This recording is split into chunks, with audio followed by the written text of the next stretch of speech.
എല്ലാവർക്കും നമസ്കാരം. ഞാൻ സക്കീർ ഹുസൈനാണ്. ഇന്ന് തിങ്കളാഴ്ച. എല്ലാവർക്കും വിഷുദിന ആശംസകൾ നേരുകയാണ്. അതോടൊപ്പം തന്നെ ഇന്നത്തോടെ ചേർത്ത് നമുക്ക് 3 ദിവസത്തെ അവധിയാണ് വന്നിരിക്കുന്നത്. ഇനി ഈ ആഴ്ച തന്നെ വെള്ളിയാഴ്ച ഗുഡ് ഫ്രൈഡേ അന്നും അവധിയാണ്. ടോട്ടലി ഈ ആഴ്ച നമുക്ക് 3 സെഷൻ മാത്രമേ ഉള്ളൂ.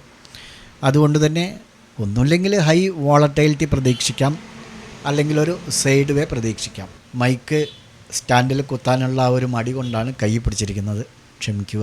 ആദ്യമായിട്ട് പറയാനുള്ളത്, നമ്മുടെ മുൻപുണ്ടായിരുന്ന വളരെയധികം ആക്റ്റീവായിരുന്ന നമ്മുടെ ടെലഗ്രാം ചാനൽ ഹാക്ക് ചെയ്യപ്പെട്ടിരിക്കുകയാണ്. ശത്രുക്കൾക്ക് എന്തെങ്കിലും ലക്ഷ്യമുണ്ടാവും. നമ്മുടെ ഒരുപാട് പ്രീമിയം മെമ്പേഴ്സ് ഇനിയും പുതിയ ചാനലിൽ ജോയിൻ ചെയ്യാനുണ്ട്. പലരും തെറ്റിദ്ധരിച്ചിരിക്കുകയാണ്. അത് യൂട്യൂബ് കാണാത്തത് കൊണ്ടാണ്. എന്തെങ്കിലും ഒരു ദിവസം യൂട്യൂബ് കണ്ടിരുന്നെങ്കിൽ, നമ്മുടെ ചാനൽ സബ്സ്ക്രൈബ് ചെയ്തിരുന്നെങ്കിൽ നിങ്ങൾക്ക് ആ ഒരു തെറ്റിദ്ധാരണ ഉണ്ടാകുമായിരുന്നില്ല. ഏതായിരുന്നാലും ക്രമേണ പഴയ ആളുകളെല്ലാം തന്നെ തിരിച്ചെത്തും എന്നുള്ള ഒരു ശുഭാപ്തി വിശ്വാസത്തിലാണ്. ഇന്ന് കൂടുതലായിട്ടുള്ള സംസാരങ്ങളോ അല്ലെങ്കിൽ നാളത്തെ മാർക്കറ്റിൻ്റെ അനലൈസിങ്ങൊന്നും നടത്തുന്നില്ല. ഒരു ചെറിയ മാർക്കറ്റിൽ നമുക്കൊക്കെ സംഭവിക്കാവുന്ന ഒരു ചെറിയ കാര്യം പറഞ്ഞ് നമുക്ക് വീഡിയോ വൈൻഡപ്പ് ചെയ്യാം. അതായത് നമ്മൾ ഒരു ദിവസം മാർക്കറ്റുള്ള ഒരു ദിവസം മാർക്കറ്റിനെ കുറിച്ച് നന്നായി അനലൈസ് ചെയ്ത് ഒരു ട്രേഡ് എടുക്കുകയാണ്. എന്തിനു പറയുന്നു, നിർഭാഗ്യവശാൽ ആ ട്രേഡ് നമുക്ക് ലോസായി മാറി. അപ്പോൾ നമ്മുടെ മനസ്സിൽ തോന്നുന്ന ഒരു വികാരമുണ്ട്. അത് എന്താണെന്നല്ലേ, നമ്മൾ ഇത്രയും നേരം മാർക്കറ്റിനെ നൂലിഴ കീറി അനലൈസ് ചെയ്ത് ഒരു ട്രേഡ് എടുത്ത് അത് ലോസായി പോയല്ലോ എന്നുള്ള ആ ഒരു ടെൻഷനായിരിക്കും നമ്മുടെ മനസ്സിലുണ്ടാകും. എന്നാൽ കുറച്ച് നേരം കഴിഞ്ഞ് അതേ ഫോർമേഷനിൽ അതേ സെറ്റപ്പോട് കൂടിയിട്ട് നമുക്ക് എടുക്കാനുള്ള രൂപത്തിൽ മറ്റൊരു ട്രേഡിനുള്ള ചാൻസ് കൂടെ വരികയാണ്. പക്ഷേ ഇപ്രാവശ്യം നമ്മൾ കൂടുതൽ ആളുകളും എന്താണ് ചെയ്യുക, ആ ട്രേഡ് ഒന്ന് എടുക്കാൻ മടിക്കും. കാരണം അതേ റൂൾസ് മാനേജ് ചെയ്തിട്ടെടുത്ത ആദ്യത്തെ ട്രേഡ് നമ്മളെ നഷ്ടത്തിലേക്കാണ് കൊണ്ടെത്തിച്ചത്. എന്നാൽ ആ രണ്ടാമത് നമ്മൾ അവോയ്ഡ് ചെയ്ത ആ ട്രേഡ് നല്ല മൂവ്മെൻറ്റ് കൊടുക്കുകയും അത് 10 മടങ്ങ് 20 മടങ്ങ് പ്രോഫിറ്റിലേക്ക് എത്തുകയും ചെയ്താൽ ആ സമയത്ത് നമ്മുടെ മനസ്സിലുണ്ടാകുന്ന ഒരു വേദന ഉണ്ട്. അത് ഒരു ഖേദമാണത്. നശിപ്പിച്ചു കളഞ്ഞോ, അല്ലെങ്കിൽ നല്ലൊരു ചാൻസിനെ ഇല്ലാതാക്കിയല്ലോ എന്നുള്ള ഒറ്റബോധം നമ്മുടെ മനസ്സിൽ ഇങ്ങനെ ഉണ്ടാവും. അനാവശ്യമായിട്ടൊരു ട്രേഡ് എടുത്ത് കളഞ്ഞു, ഇനി എന്തിനാണ് ഇന്ന് ട്രേഡ് ചെയ്യുന്നത്, അങ്ങനെയൊക്കെയുള്ള ഒരു ജൽപ്പനങ്ങളും നമ്മുടെ ഭാഗത്തുനിന്ന് വരാം. ഈ ഒരു കുറ്റബോധം നമുക്ക് തുടർന്ന് വരുന്ന ഓരോ ട്രേഡുകളും എടുക്കാനുള്ള നമ്മുടെ ആ മനസ്സിനെ ഇല്ലാതാക്കുകയാണ്. കാരണം ഇത്രയും നല്ലൊരു ഗോൾഡൻ ചാൻസിനെ മിസ്സാക്കിയല്ലോ എന്നുള്ള ആ ഒരു ചിന്ത മറ്റുള്ള ആ ഒരു ഓപ്പർച്യൂണിറ്റികളിൽ നിന്ന് നമ്മളെ മാറ്റി നിർത്തും. ഇത്തരത്തിലുള്ളൊരു ഇമോഷന് അടിമപ്പെട്ടവരാണ് നമ്മളിൽ പലരും. അതായത് ഇപ്പോൾ ഇത് പറയാനുള്ള കാരണം എന്തറിയോ, നമ്മുടെ കേരളീയ സമൂഹത്തെ സംബന്ധിച്ചിടത്തോളം, കേരളത്തിലെ ട്രേഡർമാരെ സംബന്ധിച്ചിടത്തോളം 2 വിഭാഗമായിട്ട് നമ്മൾ 2 ജനറേഷനായിട്ട് തിരിക്കേണ്ടി വരും. ഒന്ന് before the corona pandemic, after corona pandemic എന്നിങ്ങനെ. കൊറോണയ്ക്ക് ശേഷവും മുൻപും. ഈ കൊറോണയ്ക്ക് ശേഷമാണ് കൂടുതൽ ആളുകളും ഇതൊരു വരുമാന മാർഗം നിലച്ചു പോയപ്പോൾ ഒരു വരുമാന മാർഗം എന്നുള്ള പ്രതീക്ഷ ഫോക്കസ് ചെയ്തുകൊണ്ടാണ് ഈ മാർക്കറ്റിലേക്ക് കയറിയത്. എന്നാൽ പലരും മാർക്കറ്റിനെക്കുറിച്ച് കാര്യമായി ഒന്നും പഠിക്കാതെ, മാർക്കറ്റിനെക്കുറിച്ചുള്ള ഒരു അവബോധം മനസ്സിലുണ്ടാക്കാതെ പെട്ടെന്ന് എടുത്തു ചാടി ഉണ്ടായിരുന്ന അവനവൻ്റെ മാർജിനെല്ലാം തൊലച്ച് കളഞ്ഞ് വീണ്ടും അവരവരുടെ മറ്റുള്ള തൊഴിലിലേക്ക് സജീവമായവരാണ്.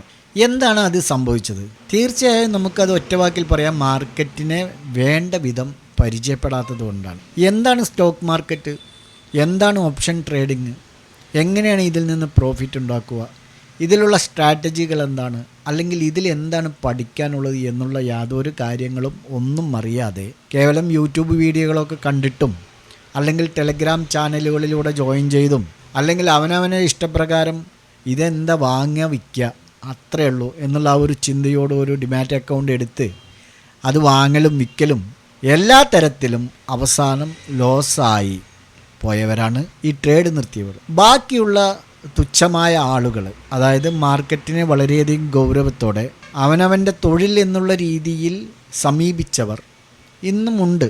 പക്ഷേ ഇപ്പോഴും അവർ ശരിയായ ഒരു പ്രോഫിറ്റിലേക്ക് എത്തുന്നില്ല എന്നുള്ളതാണ്. കാരണം എന്താണ്? അതുതന്നെയാണ് ഞാനിപ്പോൾ പറഞ്ഞു വരുന്നതിൻ്റെ വിശദീകരണവും. തുടർന്ന് പറയുകയാണെങ്കിൽ ആ ഒരു ട്രേഡ് നഷ്ടപ്പെട്ട ആ ഒരു എമോഷനിൽ ട്രേഡ് ചെയ്യാതെ വരുന്ന ഓപ്പർച്യൂണിറ്റികളെ കാര്യമായി എടുക്കാതെ അതിനെ അവോയ്ഡ് ചെയ്ത് സ്വയം ഖേദിക്കുന്നവരും. ഒരു ട്രേഡ് ഫസ്റ്റ് ട്രേഡ് ലോസായി, സെക്കൻഡ് ട്രേഡ് നമ്മൾ എടുത്തില്ല, അത് ഹൈയിൽ പോയി, ആ ഒരു ഇമോഷൻ കൺട്രോൾ ചെയ്യാൻ കഴിയാതെ ചറപറാന്ന് ട്രേഡ് ചെയ്ത് ഓവർ ട്രേഡ് എടുത്ത് നഷ്ടപ്പെട്ടവരും. ഈ രണ്ട് വിഭാഗം ആളുകൾ, അതായത് കൊറോണയ്ക്ക് ശേഷം ഈ മാർക്കറ്റിൽ വന്ന് മാർക്കറ്റിനെ കുറിച്ച് അത്യാവശ്യം ബോധത്തോടു കൂടി കഴിയുന്ന ആളുകൾ, അവരും ഇപ്പോൾ 95% ആളുകളും ലോസിലാണ് എന്നാണ് പറഞ്ഞു വരുന്നതിൻ്റെ സാരാംശം. അപ്പോൾ ഇത്തരത്തിലുള്ളൊരു ഇമോഷൻ അടിമപ്പെട്ടവരാണ് നമ്മളിൽ പലരും. എന്നാൽ മറ്റു ചിലരാകത്തെ രണ്ടാമത്തെ ട്രേഡ് എടുക്കാൻ മടിച്ചപ്പോൾ പിന്നീട് അത് നഷ്ടപ്പെട്ട ദുഃഖത്തിൽ ഓവർ ട്രേഡ് ചെയ്യുകയും ചെയ്യും. മൊത്തത്തിൽ നമുക്ക് ട്രേഡിങ്ങിൽ വരുന്ന ലോസിന് പുറമെ ഇമോഷൻ കൺട്രോൾ ഇല്ലാതെ വരുന്ന ലോസുകളാണ് കൂടുതലും, അല്ലേ? ആ ഒരു അവസരം നഷ്ടപ്പെടുത്തിയല്ലോ എന്നുള്ള ആ ഒരു ചിന്ത നമ്മളെ ഒരു കെണിയിൽ കുടുക്കിയതുപോലെയാകും. അതിനെക്കുറിച്ച് തന്നെ അവിടെ കിടന്ന് ആലോചിക്കും തോറും ഒന്നുകൂടെ അത് നമ്മളെ വരിഞ്ഞു മുറുക്കുകയാണ് ചെയ്യുക. ഈ ഒരു ചിന്ത മനസ്സിൽ നിന്ന് മാറ്റുന്നത് വരെ അടുത്ത ഒരു ട്രേഡ് നമുക്ക് എടുക്കാനും കഴിയില്ല, നമുക്ക് പ്രോഫിറ്റിലേക്ക് എത്താനും കഴിയില്ല. നമ്മളൊക്കെ ഒരു ട്രേഡ് എടുത്തു കഴിഞ്ഞാൽ അത് പ്രോഫിറ്റ് ആകുമോ ലോസ് ആകുമോ എന്നുള്ള ഒരു ആകാംക്ഷയിലായിരിക്കും ഉണ്ടാവുക. എന്നാൽ അത്തരത്തിലുള്ള കാര്യങ്ങളും ആ ഒരു ചിന്തകളൊക്കെ മാറ്റിവെച്ച് നമ്മൾ ഫോളോ ചെയ്യുന്ന കാര്യം കറക്റ്റാണോ, അല്ലെങ്കിൽ നമ്മളെടുത്ത ട്രേഡ് ഓവറാൾ പ്രോസസ്സ് കറക്റ്റാണോ എന്നുള്ളതിൽ മാത്രം ശ്രദ്ധ കേന്ദ്രീകരിക്കുക. അല്ലാതെ എടുത്ത ട്രേഡ് പ്രോഫിറ്റിൽ തന്നെ ക്ലോസ് ചെയ്യണം എന്നുള്ള പിടിവാശി നമ്മൾ വെക്കാൻ പാടില്ല. അപ്പോൾ നമ്മൾ എടുക്കാതെ പ്രോഫിറ്റ് 10 മടങ്ങ് 15 മടങ്ങ് പ്രോഫിറ്റ് കൊടുത്ത ട്രേഡിനെ കുറിച്ച് ചിന്തിച്ചിരിക്കാതെ അടുത്തതിൽ വിജയിക്കാൻ ശ്രമിക്കുക. ഉദാഹരണത്തിന്, നമ്മളൊരു കാറിൽ ഡ്രൈവിംഗ് ചെയ്ത് പോവുകയാണ്, സീറ്റ് ബെൽറ്റ് ഇടാൻ മറന്നു. ഇടവഴിയിൽ പോലീസ് ചെക്കിങ് നിൽക്കുന്നു. അത് കണ്ട് പേടിച്ച് നമ്മളവിടെ വണ്ടി നിർത്തിക്കഴിഞ്ഞാൽ നമുക്ക് ലക്ഷ്യസ്ഥാനത്ത് എത്താൻ കഴിയും. അവർ പോകട്ടെ എന്ന് വിചാരിച്ചു കഴിഞ്ഞാൽ നമുക്ക്, അവർ പോയതിന് ശേഷം നമുക്ക് പോവാം എന്ന് വിചാരിച്ചു കഴിഞ്ഞാൽ നമ്മൾ ലക്ഷ്യസ്ഥാനത്ത് നമ്മൾ കൃത്യമായ സമയത്ത് എത്തുമോ? ഇല്ല. അതേസമയം അവരെ നമ്മളെ പിടിക്കുകയാണെങ്കിൽ അവർ വിധിക്കുന്ന ചെറിയൊരു ഫൈൻ, അത് ഇട്ടിട്ട് നമ്മൾ മുന്നോട്ട് പോകണം. അത് തന്നെയാണ് ഇവിടെ സ്റ്റോപ്പ് ലോസ് എന്ന് പറയുന്നത്. നമ്മൾ എടുക്കുന്ന ട്രേഡിൽ ചിലപ്പോൾ സ്റ്റോപ്പ് ലോസ് അടിക്കാം, ഇടയിൽ പോലീസ് വണ്ടി നിൽക്കാം, നമ്മൾ ഹെൽമെറ്റ് ഇട്ടിട്ടില്ല, അതായത് കാര്യമായ ഒരു അനലൈസ് ചെയ്യാതെ ട്രേഡ് എടുത്തു, അതല്ലെങ്കിൽ അനലൈസ് ചെയ്തിട്ടും എല്ലാം ഉണ്ടായിട്ടും, അതായത് ലൈസൻസും ഹെൽമെറ്റും സീറ്റ് ബെൽറ്റും എല്ലാം ഉണ്ടായിട്ടും പോലീസ് നമ്മളെ പിടിച്ചു, സമയം വേസ്റ്റായി. അപ്പോൾ അത്തരത്തിലുള്ള കാര്യങ്ങളെ നമ്മൾ ട്രേഡിങ്ങിലൂടെ വെച്ച് നോക്കുകയാണെങ്കിൽ നമ്മളെല്ലാം കറക്റ്റായിട്ടും നമുക്ക് ലോസിലേക്ക് എത്തി, അല്ലെങ്കിൽ ലോസുമില്ല പ്രോഫിറ്റുമില്ല, ബ്രോക്കർ ചാർജ് പോയി. അപ്പോൾ ഈ പോലീസ് ചെക്കിങ് പോലെ തന്നെയാണ് ഒരു ട്രേഡിങ്ങും. നമ്മൾ ഇന്നൊരു ട്രേഡ് എടുത്തു, അത് സ്റ്റോപ്പ് ലോസ് ഹിറ്റായി, ഇനി എടുക്കുന്ന ട്രേഡുകൾ മുഴുവൻ സ്റ്റോപ്പ് ലോസ് ഹിറ്റാവുമെന്ന് പേടിച്ച് ഇരുന്ന് ട്രേഡ് എടുക്കാതിരുന്നിട്ട് കാര്യമുണ്ടോ? ഇല്ല. ഇനി ഓവർ ട്രേഡ് എടുത്തിട്ട് കാര്യമുണ്ടോ? അതുമില്ല. എന്നെങ്കിലും ഒരു ദിവസം പോലീസ് ചെക്കിങ്ങിൽ പെട്ടു എന്ന് വിചാരിച്ച് ദിവസവും പോലീസ് ചെക്കിങ് ഉണ്ടാവുമെന്ന് വിചാരിച്ച് നമ്മൾ പേടിയോടെ വീട്ടിൽ തന്നെ ഇരുന്നാൽ നമുക്ക് നമ്മുടെ കാര്യങ്ങൾ നടത്താൻ കഴിയുമോ? അതുമില്ല. എന്ന് പറഞ്ഞ പോലെ തന്നെയാണ് നമുക്ക് നഷ്ടപ്പെട്ട ട്രേഡിങ്ങിനെ ആലോചിച്ചിരിക്കാതെ അടുത്ത ട്രേഡിംഗ് ഓപ്പർച്യൂണിറ്റി കിട്ടുമ്പോൾ അതിൽ നമ്മൾ സക്സസ് ആവാൻ ശ്രമിക്കുക എന്നത്. എന്നാൽ ഇങ്ങനെയൊക്കെയാണെങ്കിലും ഇതോടൊപ്പം തന്നെ ശ്രദ്ധിക്കേണ്ട മറ്റൊന്നാണ് മണി റിസ്ക് മാനേജ്മെൻറ്റ്.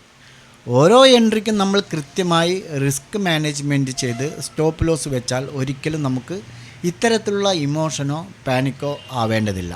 ഒരു ട്രേഡ് എടുക്കുമ്പോൾ തന്നെ അതിൻ്റെ അല്ലെങ്കിൽ നമ്മുടെ ക്യാപിറ്റലിൻ്റെ എത്ര ശതമാനമാണ് നഷ്ടപ്പെടാൻ പാടുകയുള്ളൂ എന്ന ഒരു വ്യക്തമായ ധാരണ വേണം നമുക്ക്.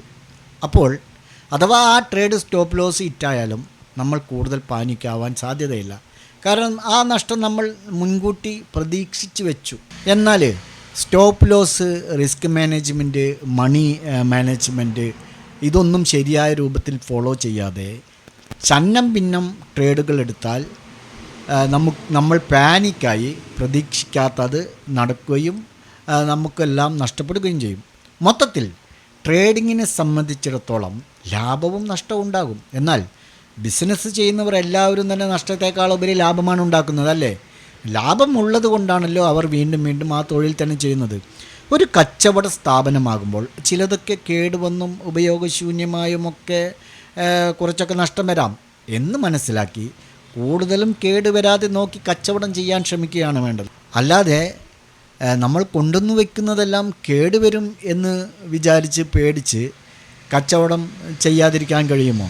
വലിയ നഷ്ടങ്ങൾ വരുമ്പോഴാണ് നമുക്ക് പേടി ഉണ്ടാവുക. വലിയ നഷ്ടങ്ങൾ വരുന്നത് സ്റ്റോപ്പ് ലോസ് പോലുള്ള വയ്ക്കാതെയും റിസ്ക് മാനേജ്മെൻ്റ് ഇല്ലാതെയും മണി മാനേജ്മെൻ്റ് ഇല്ലാതെയും ചെയ്യുമ്പോഴാണ്. അവയിൽ ശ്രദ്ധിക്കുക വഴി വലിയ നഷ്ടങ്ങളെ നമുക്ക് ചെറിയ ചെറിയ നഷ്ടങ്ങളാക്കി മാറ്റാൻ കഴിയും. അതായത് ചെറുതിനെ ചാടിക്കടന്ന് നമുക്ക് മുൻപോട്ട് പോകാൻ എളുപ്പമാണ്. അപ്പോൾ നമ്മുടെ കയ്യിലൊരു 50,000 രൂപ നമ്മുടെ ക്യാപിറ്റൽ ഉണ്ട് എന്ന് വിചാരിക്കുക, ഡിമാറ്റ് അക്കൗണ്ടിൽ. ആ 50,000 രൂപയിൽ എനിക്ക് ഇത്ര ശതമാനമാണ് പോകാൻ പാടുകയുള്ളൂ. അപ്പോൾ ചെറിയ ചെറിയ മാറ്റങ്ങളെ, ചെറിയ ചെറിയ നഷ്ടങ്ങളെ നമുക്ക് ചാടിക്കടക്കാൻ എളുപ്പമാണ്. ഒരു ഉദാഹരണത്തിന് ഒരു കയറ്റത്തിന് ഒരു ഇറക്കമുണ്ട്, നമ്മളിതൊക്കെ പറയുന്നതാണ്. എന്നാൽ ഈ ഇറക്കവും കയറ്റവും കഴിഞ്ഞാൽ ഏറ്റവും കൂടുതൽ നിരപ്പായ സ്ഥലമാണ്. അവിടെയാണ് നമ്മൾ ചിന്തിക്കേണ്ടത്.